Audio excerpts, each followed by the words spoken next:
Hey everybody, I'm going to try to make this video as straightforward as I possibly can. We'll see how it goes. So, 2 to the 9th minus 1 is 511. 511 is an important progression number in our binary stators. All the numbers like this, yes, separate because this can be replaced. You just put it in there. 1, 2, 3, 4, 5, 6, 7, 8, 9. Square that like binary, or excuse me, that's the binary, right? So square it like a decimal, and it becomes 1, 2, 3, 4, 5, 6, 7, 8, 9, 8, 7, 6, 5, 4, 3, 2, 1. And that's 6. So this is a stator. Because all these numbers, when you square them, when you square the binary, you get, like this one is 9 or 8 ones. 1, 2, 3, 4, 5, 6, 7, 8. This is what is so wild, guys. This is so wild. I have to make sure you can see this clearly because this ties exactly into the anchoring B. The 440 that holds the Paideia representation that you can go on integrated view or my Medium account and see it there. 1, 2, 3, 4, 5, 6, 7, 8, 9 squared. 1, 2, 3, 4, 5, 6, 7, 8, 9, 1. 8, 9, 1. Okay, 0 is the center. At the 9th decimal place, obviously. But the point is, this is the fucking phosphate, man. That is what that. Why do you always have to yell? I've been watching my videos, man. I yell too much. So here, astrocyte trigger. When the astrocyte is too excited because we have too many proteoglycans, we got too much inflammation, it's phosphate and everything, man. It's just running around the extracellular matrix, just throwing punches at everybody. And so this is a ball and chain, right? It's a ball and chain right there. There's a chain and there's the phosphorylation. The acronym B is 33 by 24, man. 24 is the Leach lattice. 24 is A24, the Nemeyer lattice, N-E-I-M-E-I-R. I don't know, I can't pronounce that word. But remember, gamma is the square root of 1/3 because it's the opposite of pi squared. Or 9 squared, pi squared, whatever. The 3 and the 314 or the 3 and the this will make more sense later. Anyway, the 9 being the center is directly tied to this.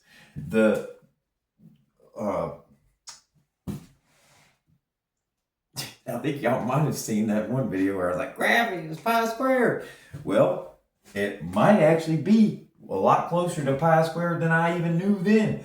Because right here, this center of this palindrome and the ball and chain, you got to think it's a progression through all of them. Oh, yeah, that's right. That's a 0. Yeah, so 1, 2, 3, 1, 2, 3, 4, 1, 2, 3, 4, 1, 2, 3, 4, 5. Okay, it goes like that all the way, and so you're wrapping. Remember how we've done so much stuff about wrapping stuff around. But when you go back to like a Taylor expansion, however you want to write it, whatever. Okay. And sometimes these signs are opposite, whatever. Don't get stressed out about it for just a second. Damn it, Ethan, come on, buddy.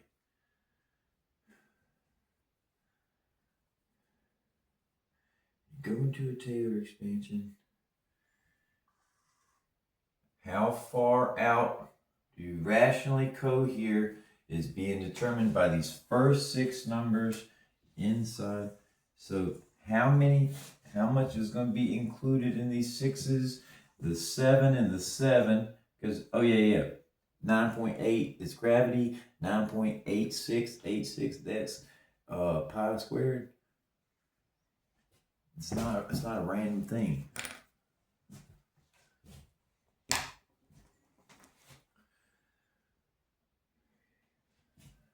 Gamma is doing the square root of 1/3. Okay, well, we'll just keep talking. I'm just going to keep talking, guys, because this is hard for me to remember everything, and I hope you'll forgive me. But this is a really important number because of the progression through the binary that creates the factorial scene. You'll see in just a minute. I'll go ahead and show it in a second. But, oh, I can just show it now.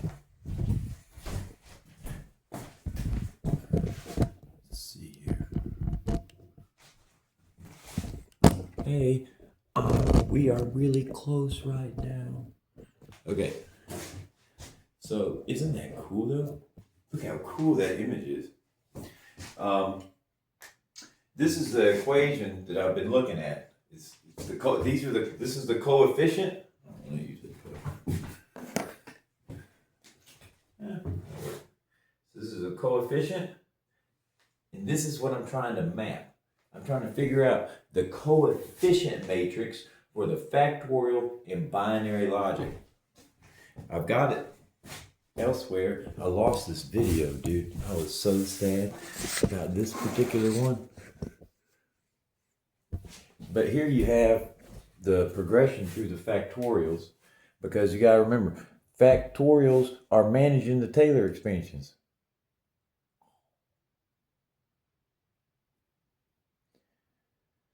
And so because the factorials grow so fast, they really do a great job managing stuff.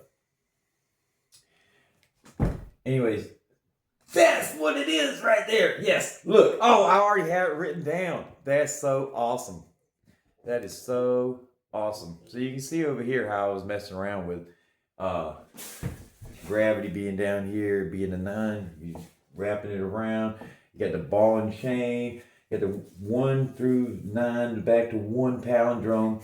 Now here's what's so cool, because I've been trying to figure out.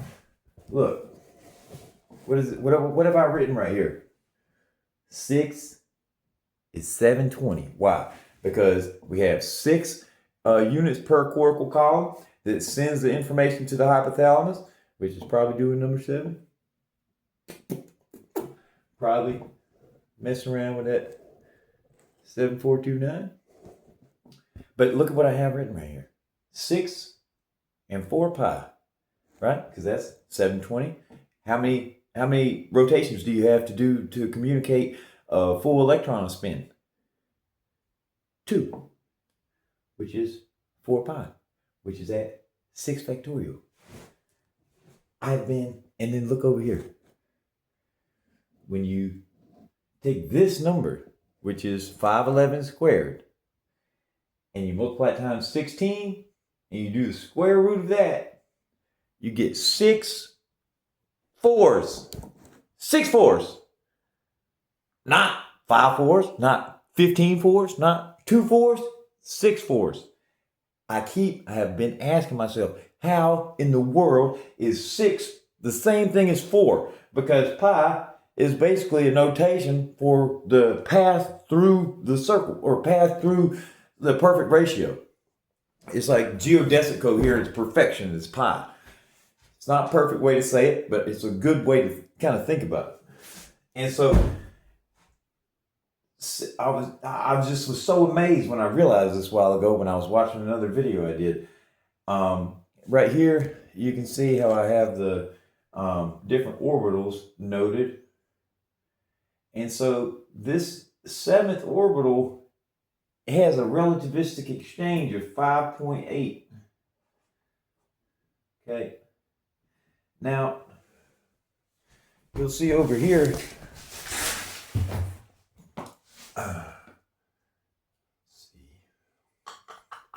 I have notations about the 5.7%, that's krypton's 84. I have notes about the 5765. Is that the, that can't be, that was yeah, that is. See, it's the 58C for the gold. Like, it actually, and this is what's so weird, is it's the same as fucking gamma, man. Why is it the same as gamma? You just take the 72 and the 15 out of the middle of that decimal, because it's 577. Let's see, do I have it written down? Come on, buddy. Come on, buddy. It's got to be somewhere. As much as you obsess over it, you would think it is somewhere on this thing. Nope. It's right here. Which is a great example for me to discuss gamma. Gamma is this harmonic trade-off. This is the wheel bound, W-E-I-L, and this is the maximization of the wheel bound. I love to think about that, just like that. And so full wheel pressurization. So think the full information pressure, full electrostatic pressure in your nervous system, and that's a full wheel bound or wheel. And that's the thing. That's the thing. They're so close. Look here. In my drawing. So if you go back and watch some of the insane videos that I started with, you'll see a drawing that I had. Oh, this is perfect. Ties right back to Lorentz force, which is what I was getting at. So this is a critical line. This would be the matrix of possibilities. Euler obviously is governing the structure, what's being manifest, what is technically coherent. It preserves the things that have to be preserved and enforces gauge theory, all that stuff. And so the factorial logic from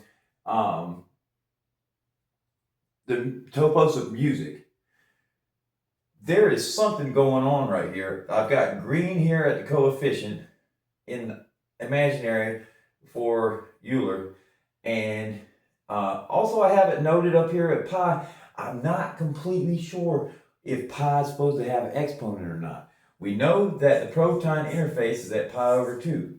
Now,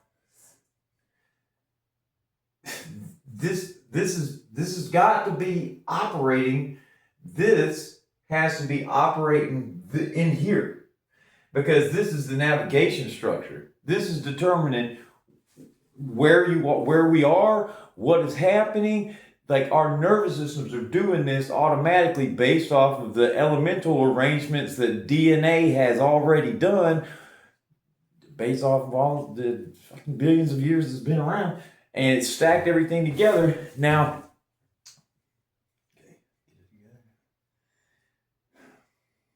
I will say this. Do not forget what you're doing. I will say this. I was watching something earlier today, a conversation between Michael Levin and Nick Rolu. Sorry if I get the names wrong. They're both brilliant men, and I would love to meet them. I can't wait to meet them one day. Hope to be able to. But they were discussing this very interesting thing about I think a slug or something that got in South America that got trained to walk up a little pile of salt to get an oat or something that it wanted.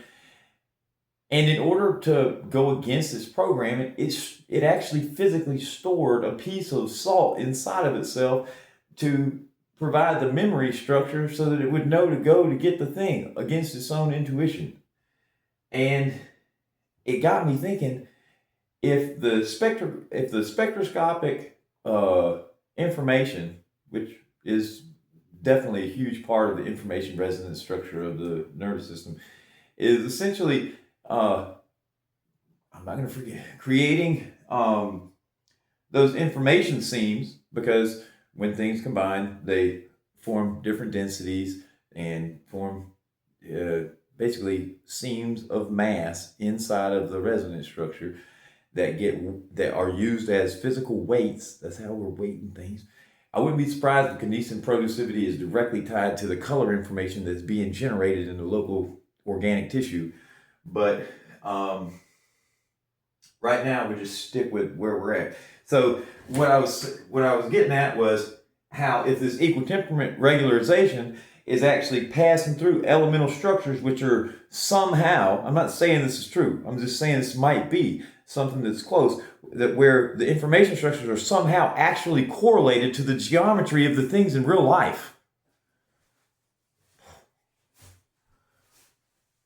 It would make sense if it did. I mean, that would be incredibly efficient, and then there's a lot less imaginary that the analytical continuation, because just, you know, I have to talk about Riemann, just Riemann. Okay.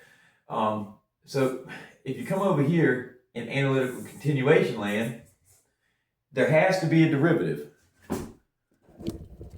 There has to be a derivative over here. It can't be zero, which means it has to be real. How are you going to make sure?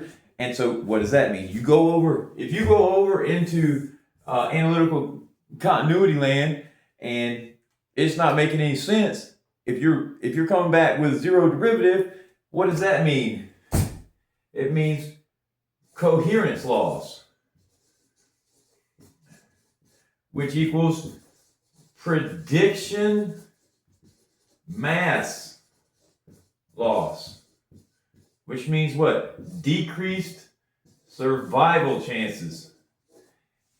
How do you prevent that? You prevent that by having as direct of possible representation inside of yourself as is going to correspond with what's out there.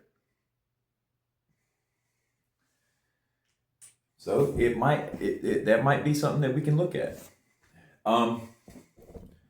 So this equal temperament passing through this grid determined the geodesic coherence based off of the binary. Yes, Bobby. So the binary, because it's pi over 2, and why is this? Because proton is a wave interface of pi over 2. We already know structured water, H3O2, that's going to be the pentagonal, aperiodic stacking from the Penrose tilings. Okay, so you got a perfect H3O2 holding up the sacrifices. I don't know if you guys got to see me talk about that, because I've used very few of these videos. It's holding up the sacrifice. So then here you go. So this is the path through, whether it's extracellular matrix, lighten up the way for the anchor B to be deployed, or just the resonance is passing through, aromating down. Gosh, I wish I understood all of it, guys. This is pi over 2. We know for sure that this is definitely happening. We're going to talk about or. Oh, that's what this is! That's what the fuck this is, man! This is the answer to this question. The fucking question is what? The question is, how can you have this inside of something that's hot and messy? It's fucking because the matter itself is doing the calculation, man. The matter itself is the calculation. The structure of our neurons, the structures of our tissues, they already have calculation built inside of the atomic arrangements. The electron orbital fulfillment is the key, and it's at the 7th orbital. That's why it's G277 symmetries. That's why the trade-off at 77 and 77 prime is the 3-0 and the 2-0 trade-off, man. They're opposite extremes. And where are we at? 23 by 89 again, man. 98. What is that? It's the center of that palindrome.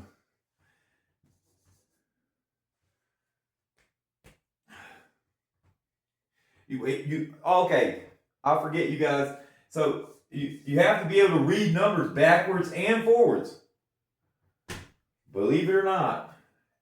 And the way that the numbers are arranged, I figured this out like 3 months ago, is actually the direction of the measurement inside the decimals. Wow, we'll get back to that later. But So the Riemann critical line, I've got the 1/2. I've also got the Lorentz force and the trade-off right there. The cesium has that refraction. It's very close. It's not the same. But see, this is the spectrum. This is the spectrum length when it's extended. And the 9 is the center of the palindrome. It's also the same. It's also the part of the gravity square. This is an important number, and this is from cesium, which is what? 13329. 29? Are you kidding me? 133? Get the fuck out of here, bro. This is just so out of control. Let's see, where am I? You can't even really see it. But the point is, the 133 is the E7 dimensions. So that's the completion of the sevenths. Again! Obviously, the 29 is related to the 429, 7429. Oh, but also, there's like Conway or something. Conway, is that his name? He's got the 429, the triangles, the pyramids of possibilities, 429. That's right there at the trade-off. So you can think about 7 429s. Or you can think about it's collecting the sevens at 7 factorial, because, gosh, I wish I knew what you guys had seen and what you had not seen, because that would make things a lot easier. Right here and right here, obviously that's the end of the scaling factor for particle masses and the Riemann critical zeros. It's been calibrated. It's Riemann critical masses and non-trivial zeros, or whatever, and particle masses. Yeah. Surprising findings. It's on Medium.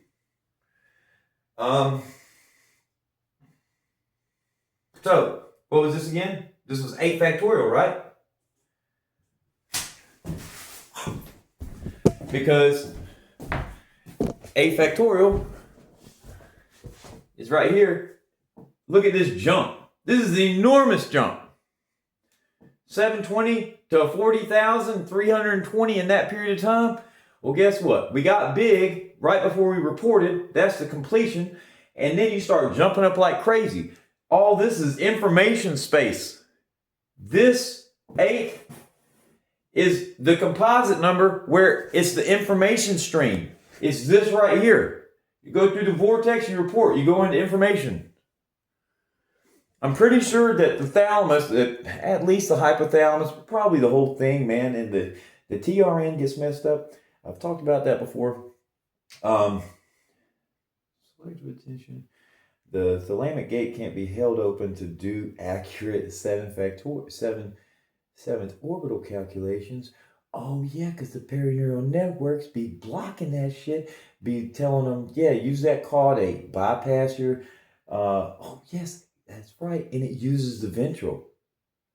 The dorsolateral relationship somehow with the mid-anterior cingulate cortex is being interfered with. I used to think that the dorsolateral prefrontal cortex was heavily involved in the regulation of the mid-anterior cingulate cortex, but now I'm wondering if that's more primarily for semantic integration, like when you're checking yourself for social error. I'm not saying that it is. This is just what I'm thinking at a second, because I was looking at this loop earlier because it's the ventromedial cortex that the caudate, that something gets, one of those regions sends a signal through the ventromedial, and it interferes with the ability,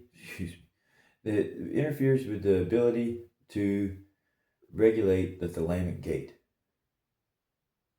And it's operating on a previous path, but I also think there's a fear response as well.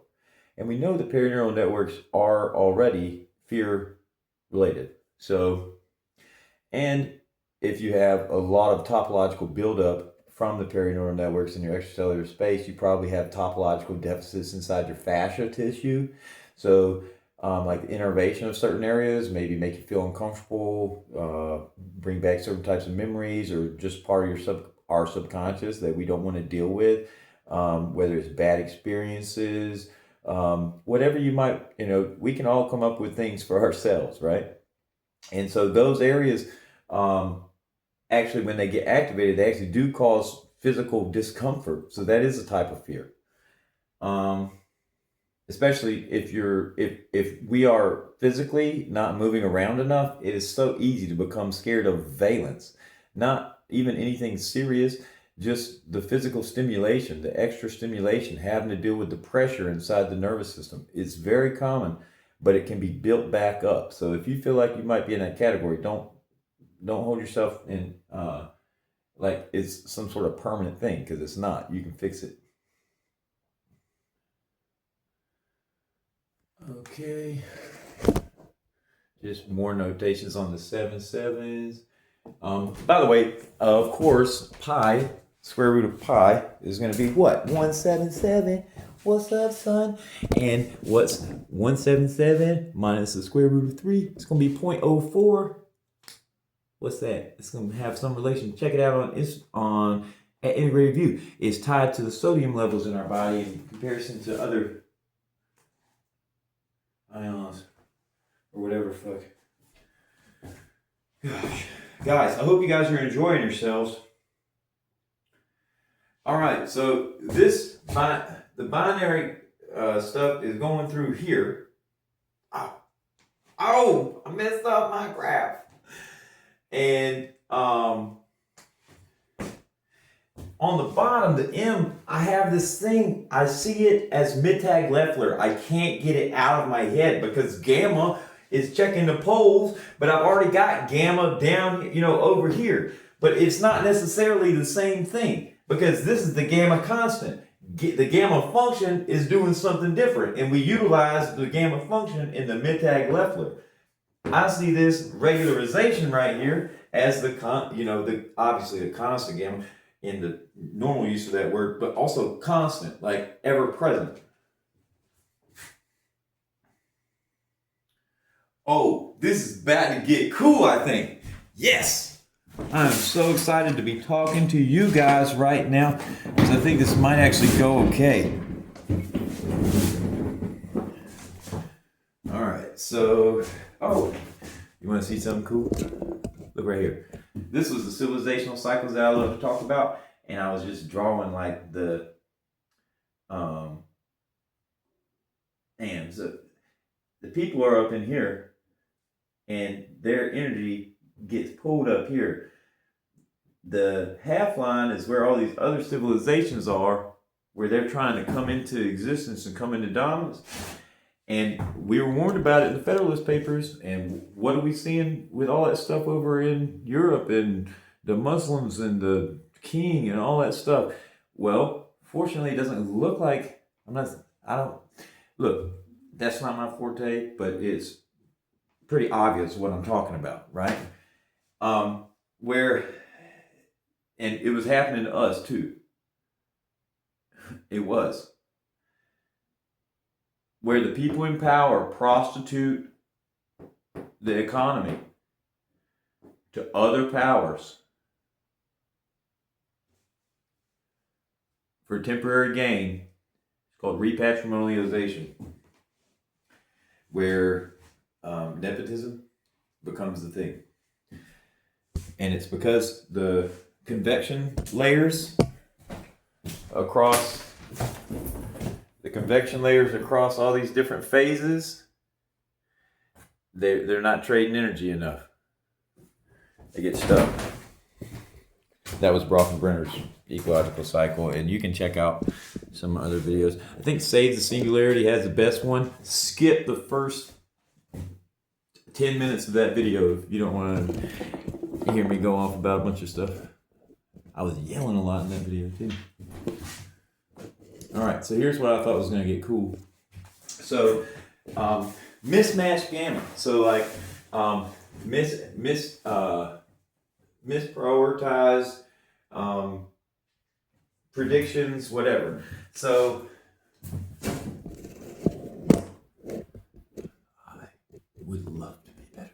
And I love you guys for being here with me. Thank you. So if everything is above, because it gets squeezed out, just like survival pressure squeezes the best out of us into the transcription, hopefully, and it turns into awesomeness. Survival, right? So it's on. We already know that mass is a very small portion of the total, like observable mass is a very small portion of the total amount of energy. And so maybe, right? Because we've already talked about how most of this is information space and reflections, where we're a sink of information from the world, and we're trying to be generators and physically produce causal power in the world as a potentially as a transducer of God's will, like a physical conduit of God's will. I believe that might very well be the actual structure that we are pursuing as beings here. So these mismatches become the addition. This is like a mispressurized, right? Because the wheel bound, all these areas under here are the topological deficits of the perineural networks, where the coherence has been moved to a periodicity that's no longer natural with evolutionarily arranged atomic structure for interpreting the environment. And especially like in large cities, but lots of places, you start having all these different activities in your environment that you can't control, that don't feel normal, that you don't know, that you literally have to distance yourself. So point is, you have to get used to all these extra stimuli in your environment that do not match. Builds up inflammation, man. I would love to see a study. There might already be one, but I would love to see a study on whether or not. I don't think so, because in rural areas now, food is accessible. So is all the other crap on our phones. All the information. I mean, it's just moved into everywhere. And also too, you don't have this. There's not as much pressure towards lots of different types of ideas in rural areas, and so it reduces the complexity that has to be dealt with. So it's its own. It's like the other side of the same coin, obviously, because rural and city. But how am I doing, guys? I hope I'm doing okay. Can't win every single one, I guess. I think I'm doing okay though. So the mispressurized wheel bound, resulting in inflammation from error mismatches as a result of geodesic decoherence because of the symmetries. Because if you go back and look at my please help me say the singularity there, you'll see that I was talking about how as civilizations get bigger, more and more stuff is man-made. We aren't as good at making the decimal remainders match up across other geodesics because we're only utilizing certain parts of the physical environment that inherently are not going to be as efficient as the universe was at making stuff, and it's not as efficient as organic matter doing the calculations stuff by itself. Where am I going, guys? I know y'all see. I'm trying to say that the man-made symmetries have topological deficits inside of their structure. Yes. Which is why it's so important to have aesthetics in your environment. It's so important to have aesthetics in the architecture. And all these different types of enrichments that feng shui and all the stuff that we thought were just other cultures. Really, it's a science, guys. It's a science of optimizing the nervous system to get the most out of it.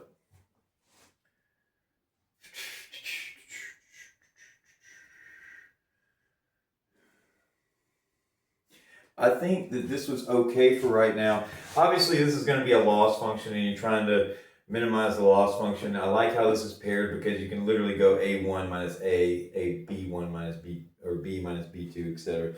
That cost ends up becoming related to the coupling constant, and I'm pretty sure I'm going to be able to tie this to the coupling constant, coupling constants of the molecules, like the chemistry-based ones from, well, not from necessarily from spectroscopy, but I like reading the same books together. All right, guys. But we are moving closer. I wanted to touch on this one random thing that I was talking about with the gamma, because that's where I started my little gamma rant. Yes, so you take 7215 out of the middle of the gold relativistic acceleration of the electron inside of the orbital, and what do you find? Because it's that percentage times the speed of light. Speed it up. It's right on that's basically the speed at the edge of the Higgs field. That's what that is. The top quark's resting mass is almost exactly the same as gold, I believe. If not, it's like the moving one is the same digits, and so you would just rescale it. But I'm pretty sure it's the resting mass is about the same. So it's right there, and the Higgs, the top quark doesn't hadronize because it disappears before it goes enough Planck lengths, which I think ties back into 4. I can't remember how many it is able to go before it hadronizes. If it's 5, if it has to go 5 and it only goes 4, that would be epic because it links perfect to the isomorphic symmetries inside of polygons or polynomials or whatever. But look at that. How is that even possible? That is the ratio 4.8. I mean, come on, man. The strong force, the proton and neutron, 0.841. All this other 84s that we've been talking about. That is wild, man. That would be right in the center. So I'm not going to claim that I know exactly that is the thing, but I'm almost doing that. All right. Since I haven't seen anybody else, or I haven't seen any videos of mine up talking about this. The Bott periodicity, 5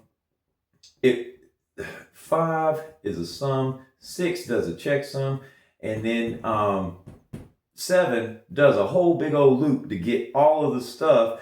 And as it expands through these numbers, on its way to this number right here, it passes through the other binary logic. The binary and the Lie symmetries. That's what we're trying to figure out how to plug into the Taylor coefficients over there and map them to the way that we're doing the robotic structures. Because even that's just it. That's what we're looking for. Right now, they plug in the Lie values at every point because every point is a unique tangent space on the Lie, or is the unique Lie tangent space to the geodesic, which is a unit circle, because the symmetries create the manifold and laminate the particular geodesic in an operation or with an identity matrix. I'm getting there. But the point is that these numbers are what are going to tie into a greater geodesic coherence across them. Not just once you already have a geodesic and you have a domain to work with. What are we looking for, guys? What are we physically looking for? We're looking for intermodal integration, because that's why we're so awesome, is that we can do that. And we do it really, really fucking well. Especially when we're actually engaged and we're regularly fit, and hopefully all of us can get better from wherever we are. And so that's why I keep talking about the 7429 and the 5040. Also, the 7429 represents several different numbers, because that's another. Gosh, guys.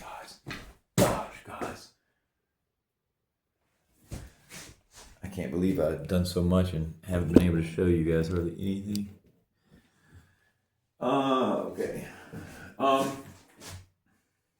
yeah, so 2047 is 2 to the 11th, and then because the other progressions were 2 to the 9th, so that'd be 511. How would that fit in there? Most likely, it fits in right here. You see that? Where does that fit in? 511 fits in between 5 and 6 because it's between 120 and 720. 511, 2. I mean, that's really cool, right? Because 11, 1, 1 for the binary. But anyways, I'm sure if we played with the number 11, we could probably get something interesting. But the point is it sits in between those physical digits. Like, think about it like a matrix of all these different paths, and that's a region inside of that matrix that fits with those numbers. And so the 511 being the final prime before you get to the fake ones. Let me know in the comments. Is 1023? I don't think it's prime. I think it's fake. And I know 2047 is a fake because it's 2389. Oh, I think it's a fake. It's lying. That's so funny because it's Lee symmetries. I love. Yeah, you've already heard me misspeak, but that's how I learned it. So over here, these numbers are going to need to correspond. The gamma poles for the Mittag-Leffler, if you haven't seen me talk about Mittag-Leffler anywhere, it's an awesome function, and the easiest way to think about it is just it's a seam. It's looking for the seam. E, this is the seam. It's got an operator going both ways. It's doing a dynamic balance. You can think about all the information being right here on the edge of the seam, right? We're pushing back and forth. We could probably do some Bernoulli stuff and figure out how there's, weird pressure gradients in there. I'm not going to do that right now, but it probably would relate directly to the Taylor expansions. But right now, this is where we're going to stick. But that might actually provide a link over here to figure out how to get this second term to come over here and govern what's happening at Euler, because that's what ultimately we need to have it happen. This is a way of thinking about the Jones polynomial in a completely alternative way, but it's right in the same topological structural category, and I think it's going to be better. And when we put it with, what's it? Joan Sola Ortega. I wish I could remember his name. He's awesome. From Barcelona, he does robotics. Not approved to use his name, but I am using it with love. So, 33, really? Again, 33 and 24 on the Ankron B, right? Repeats where it goes down and it plugs in.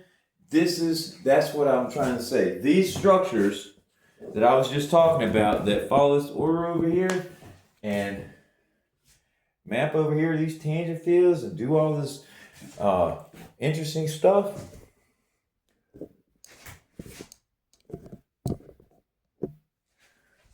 God, Ethan, don't lose your train of thought. I swear I looked up here and I saw these topological orders and how they were labeled, the A, B, C, D, and how it shifted for each one. And I immediately thought back over here, and this is just a good idea for y'all to have. Immediately thought back over here to our trade-off of our loss function.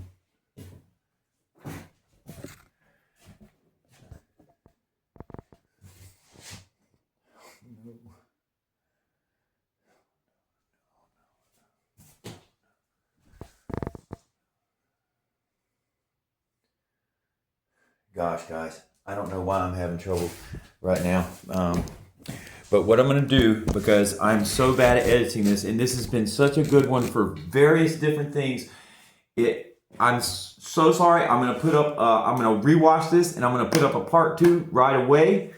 The key thing is we're getting close to figuring out how this works. I'm going to put this in the next one, in part 2. I'm going to put up the spectroscopy and how it relates to these numbers inside of these symmetry groups, inside the factorials, the binaries, and how these numbers show up inside of digits.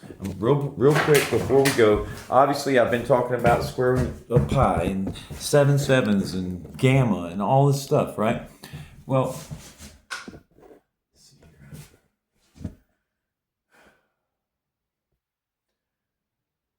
oh yeah, isn't that so cool? Oh, I love that. This is a beautiful equation right here. Because you got 7 to the 9th times 7, so that's basically 7 to the 10th. But I've got something else out here in front. I'm not sure what that is right now, but it's divided by 8 factorial. And the reason that's significant is because if you look back down here at the stator, you got to remember this is floating around. 6 and 8, you got to think that even numbers are different than odd numbers. The 9 is the center, and the 7 is the last prime in this group. So 7s are extremely important. The way you can think about this is like 9 is hanging on to the 7s, like this. Just reach up there and grab them. Now, when you think about all the 7s being collected for 7 factorial, 7, 4, 2, 9, collect, and there's a bunch of other ones, guys. I will try to get to it. The 7 sevens, and okay.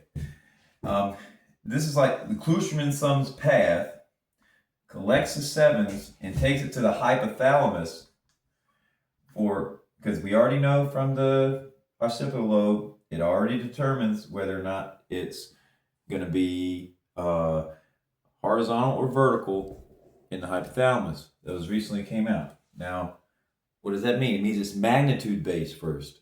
So we're getting information magnitude based. What gets taxed? The calcium gets taxed. I'm pretty sure when we look at, go look on that chart. It's the same chart on my Instagram or on my, what the fuck is it called? X. It's on my X account. It's from Science with Tal, I think his name, Tal. I don't know, but you make some badass videos, bro. And it's talking about the numbers for calcium and the charge that pushes them, and it's got several numbers up there. But calcium is right at 133 or 134, which is perfect for the lie symmetries, man. And then it's the sodium was 0.04. Come on. So, and if I'm remembering correctly, and you can go on there and check. I don't have it available right now. Then the calcium would be doing the magnitude integration, which is directly tied to its relationship in the heart, because it does some weird ass shit in the heart. Yeah, I can do a thing on it. I can't remember. I did a long investigation into it, and so that in the heart brain could very well create a magnitude-based power structure as it's tied in with the polyvagal nerve and how we integrate up here inside of our head. Like in the olfactory cavity face, I mean, right here is the cruciform plate. I wouldn't be surprised if there was a heavy cruciform plate innervation right here and right behind the occipital lobe and the heart. Probably through polyvagal branching.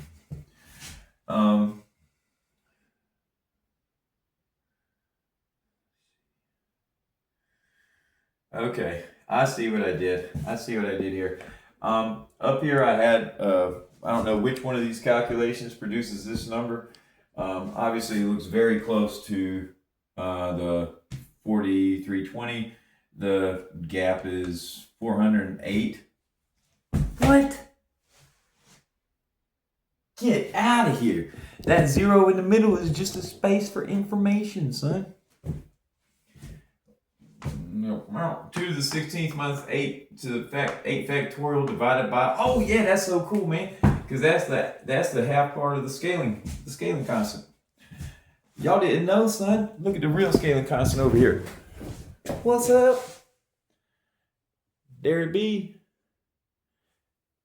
That's the scaling equation, man. That's the braid. That's the geodesic braid. That's what the Jones polynomial is supposed to do. It's supposed to be the dampener to determine what the geodesic coherence is, to determine how much can manifest. And that's determined by the apparatus. The apparatus has to be able to receive and manifest it. That's why I've seen so much my whole life, and I have been manifested, and people be like, why you look like you feel so bad? It's because I don't see all this stuff. I can't do nothing about it. So I gotta do it now, right? I can't keep feeling like that. And people don't ask me that all the time. I usually feel pretty good, but you know what I'm saying. We all have plenty of things to feel bad about anyway.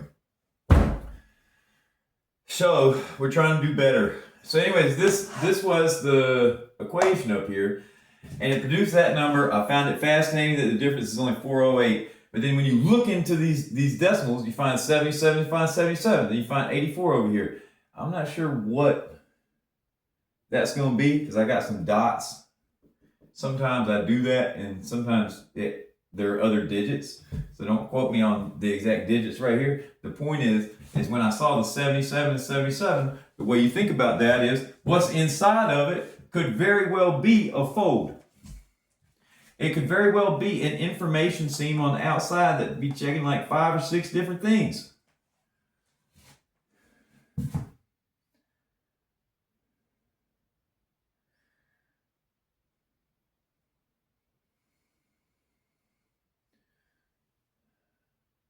Well, I don't see any. Let's see, we got 23. You know, we could do all kinds of different things right here. 55 is the amount of protons that are inside of cesium. 66 is obviously like a relationship to that value from the top quark. It's also related to how I think about the gamma constant. I don't know if you guys have ever seen me do this, but we'll do it anyway real quick, just so I have it on camera somewhere. All right, so when you think about this decimal, 577, 215, 66. I see this as a relay.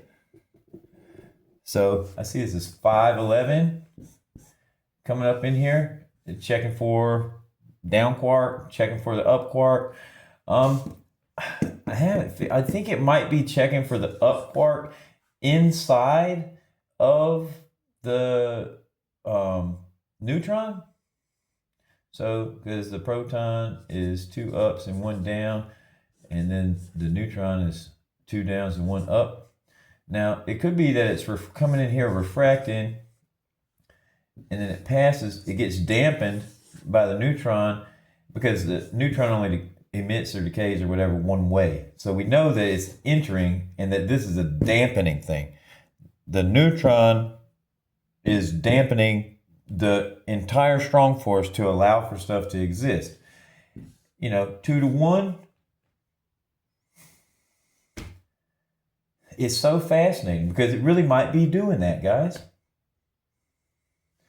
Anyways, 511 comes in here. It gets the 66, which would be here, right? And I've got it tied somewhere else in a similar way to you saw in that decimal over there. But I think the original idea came from looking for that, because I believe this is what I was thinking, because it's negative 1/3 is for the down quark. But then they have weird masses. Check this out. What is this? That's this right here. What is that? Isn't it? Isn't it? Isn't it? Wow. And then the up quark is 2.2. All right. So I see this is kind of like coming in here. It's tagging. At the time, this is how I was thinking about it. We can still roll with it for right now because I like this way of thinking and I want you guys to be exposed to it. So whether you want to be or not, it's important, guys, to change how we're thinking about things. So I see it tags this. This is the registration value. So this is the, square root of pi route, 0.5. It's the amount of ATP we're using to propel a kinesin. So I see it progressing like through the, I see it like this. It's the two T's, not pi, the two T's, tyrosine, and adenine right there to enter into the telomerase. Go figure, huh? That's how I see it.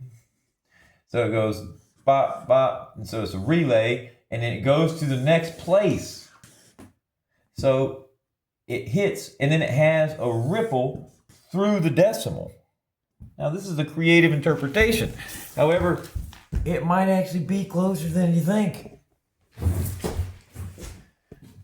Okay. Just scan through here.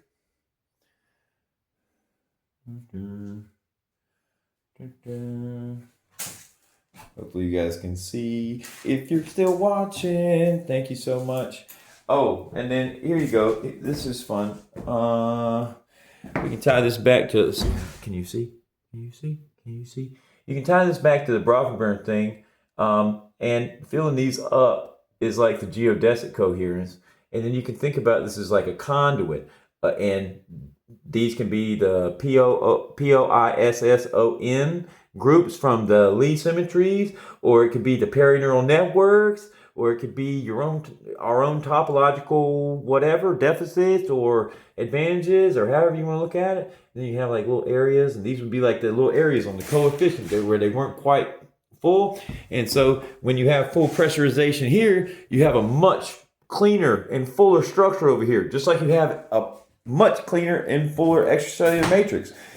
And your dynein is probably doing great. That's one more thing I want to mention briefly is that the dynein and the dynactin are incredibly important.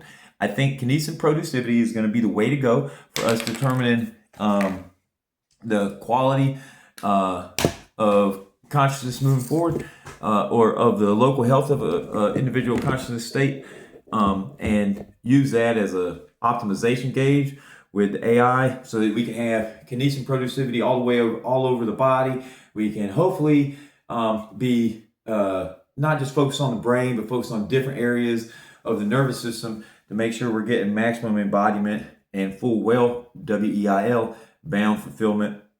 Because we have to increase the total amount of information density inside every unit of volume, because the information density of our competitors is going to be so outrageous. We have to be able to keep up. Who are our competitors? Superorganisms, AIs, human and AI organisms. We're going to have to adapt. We're going to have an exoskeleton of some sort. We'll get into that later.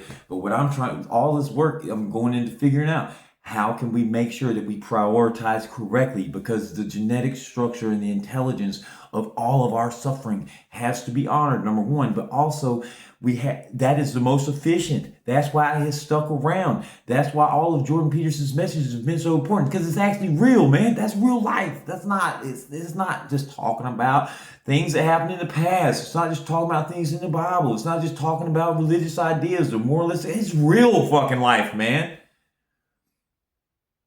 It's what our bodies are doing when we don't even know what they're doing.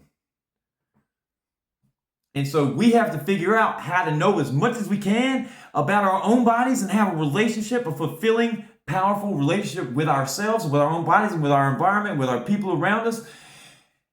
And we have to find meaning, guys.